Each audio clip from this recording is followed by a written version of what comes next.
یروشلم یا بیت المقدس انسانی تاریخ کا سب سے پرانا شہر ہونے کی وجہ سے اپنے اندر پچھلی قوموں کے کئی راز دفنا کر بیٹھا ہے۔ اس کی تاریخ اس قدر پرانی ہے کہ یہاں تک کہ اس جگہ اللہ تعالیٰ نے اپنے کئی انبیاء کرام کو محفوظ فرمایا، جن کی قبریں آج بھی اس شہر میں موجود ہیں۔ یہی وجہ کہ تینوں ابراہیمی مذاہب کے لوگ یعنی مسلمان، یہودی اور عیسائی اس جگہ کو بہت ہی مقدس مانتے ہیں اور اس پر قبضہ کرنے کے لیے آج سے نہیں بلکہ سینکڑوں سالوں سے جنگیں کرتے آ رہے ہیں۔ اس شہر میں جہاں مسلمانوں کا قبلہ اول یعنی بیت المقدس اور مسجد الاقصی موجود ہے، دوسری طرف آج سے تقریباً 3000 سال پہلے اس جگہ میں یہودیوں کی ایک ایسی خوبصورت عبادت گاہ موجود تھی جسے اللہ تعالیٰ کے نبی حضرت داؤد علیہ السلام کے بیٹے حضرت سلیمان علیہ السلام نے تعمیر کیا تھا، اور اسی عبادت گاہ کو ہیکل سلیمانی یا سلیمان ٹیمپل یا پھر ٹیمپل ماؤنٹ بھی کہا جاتا ہے۔ اس ہیکل سلیمانی کے اندر ایک خاص قسم کا صندوق تھا جسے تابوت سکینہ یا پھر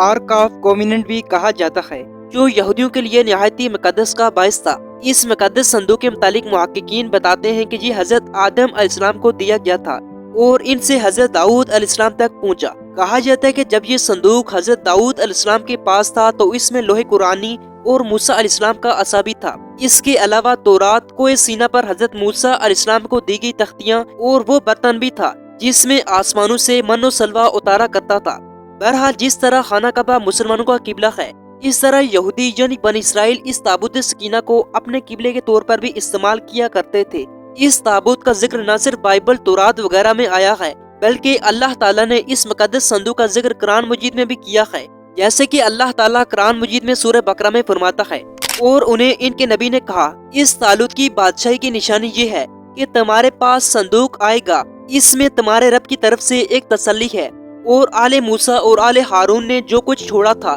اسے فرشتے اٹھائے ہوئے ہوں گے، بے شک اس میں تمہارے لیے یقیناً ایک نشانی ہے اگر تم مومن ہو۔ ناظرین، بہرحال تاریخ سے یہ بات بالکل واضح ہوتی ہے کہ یہ تابوت حضرت آدم علیہ السلام سے حضرت سلیمان علیہ السلام تک نسل در نسل چلا آ رہا ہے۔ جب یہ تابوت حضرت آدم علیہ السلام سے ہوتا ہوا حضرت موسیٰ علیہ السلام تک پہنچا تو بنی اسرائیل کے لیے یہ تابوت ایک خاص قسم کی رحمت بن گیا، کیونکہ حضرت موسیٰ علیہ السلام جب بھی جنگ میں اس صندوق کو آگے رکھتے تھے تو اس سے بنی اسرائیل کو سکون نصیب ہوتا تھا۔ بنی اسرائیل کو جب کوئی مشکل پیش آتی تو وہ اس صندوق کو سامنے رکھ کر دعا کرتے تھے، یہاں تک کہ دشمنوں کے مقابلے میں اس کی برکت سے فتح پاتے تھے۔ اس کے علاوہ جب ان لوگوں میں آپس میں اختلاف ہوتا تو اس مقدس صندوق سے فیصلہ کرواتے۔ بنی اسرائیل یعنی یہودی جہاں بھی جاتے تو اسے ساتھ لے کر جاتے۔ بہرحال مختصراً ہر قسم کی بلائیں اور آفتیں صندوق کی برکت سے ٹل جاتی تھی۔ لیکن جب اللہ تعالیٰ نے بنی اسرائیل کو فرعون کے ظلم و ستم سے نجات دی تو حضرت موسیٰ علیہ السلام اپنی قوم یعنی بنی اسرائیل کو لے کر فلسطین کی طرف آ گئے،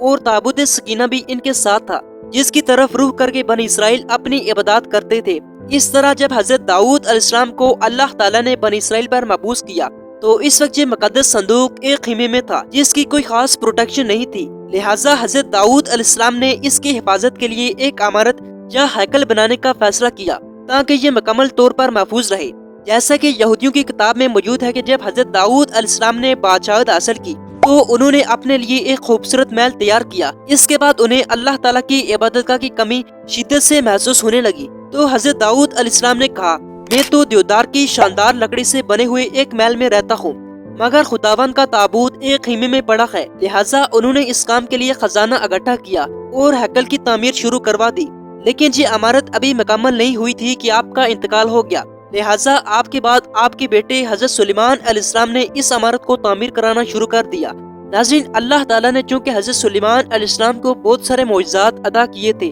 جیسا کہ جنات آپ کے تابع تھے، لہٰذا یہ بھی کہا جاتا ہے کہ آپ نے اس ہیکل کی تعمیر جنات سے کروائی تھی، یہاں تک کہ آپ اس دنیا سے پردہ فرما گئے، لیکن جنات نے اس عمارت کو مکمل طور پر تعمیر کر لیا۔ یہی وجہ کہ اس ہیکل کو ہیکل سلیمانی یا سلیمان ٹیمپل بھی کہا جاتا ہے۔ لیکن حضرت سلیمان علیہ السلام کے بعد بنی اسرائیل مختلف قسم کی گمراہیوں میں مبتلا ہو گئی اور اللہ تعالیٰ کی نافرمانیوں میں حد سے تجاوز کر گئی، جس کی وجہ سے اللہ تعالیٰ نے ان پر عمالقہ نامی قوم مسلط کر دی، جنہوں نے بنی اسرائیل پر حملہ کیا اور ان کی کئی بستیاں تباہ کر دی، یہاں تک کہ انہوں نے ہیکل سلیمانی کو بھی گرا لیا، اور اس کے علاوہ یہودیوں کی مقدس صندوق کو ساتھ لے کر چلی گئی۔ کہا جاتا ہے کہ بعد میں قوم عمالقہ نے صندوق کو کسی گندی جگہ پر رکھ دیا تھا اور اس کی بے ادبی کی تھی، جس کے نتیجے میں وہ قوم مختلف قسم کی بیماریوں کا شکار ہو گئی اور ان کی 5 بستیاں ہلاک ہو گئی۔